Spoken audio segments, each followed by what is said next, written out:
ao daholo ve faly miaravantsika rehetra amin'ny anaran'i Jesosy Kristy androany.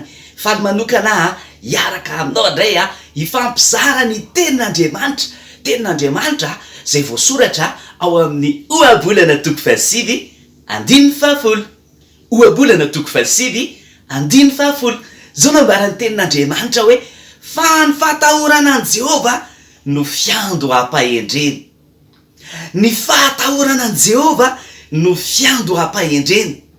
Andao ane miaraka veritsika ny fahatahorana an' Jehova no fiando hampahendreny. Mino fa ny ankizy kely rehetrarehetra zao tiany ray aman-dreny, tiany mpampianatra, tiany olona rehetrarehetra mba anana fahendreny. Fa ahoana ny ahafahanao manana an'izany fahendreny zany? No ahafahantsika manana fahendrena ara-teo endritsika dia hoy ny tenin'Andriamanitra manao hoe ny fahatahorana an' Jehova no fiando hampahendreny. Raha ianao zany te hanomboka hanana fahendreny zany dia mila matahotra an'Andriamanitra. Fa ahoana zany matahotra an'Andriamanitra zany?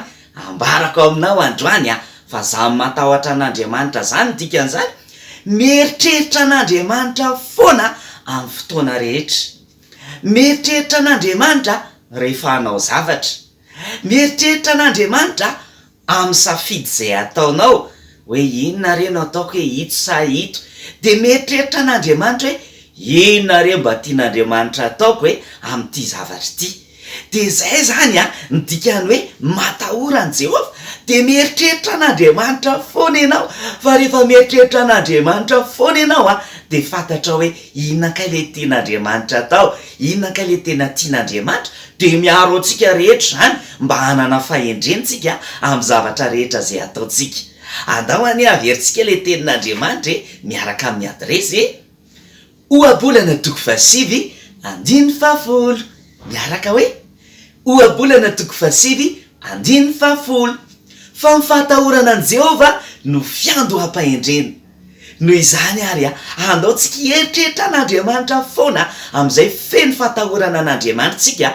Dia miaro antsika amin'ny zavatra ratsy rehetra amin'ny zavatra tsy tokony atao rehetra rehefa mieritreritra an'Andriamanitra foana.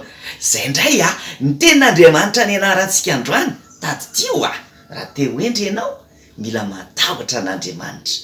Mila manino? Mila mieritreritra an'Andriamanitra mandrakariva. Tahian'Andriamanitra daholo veloma indray.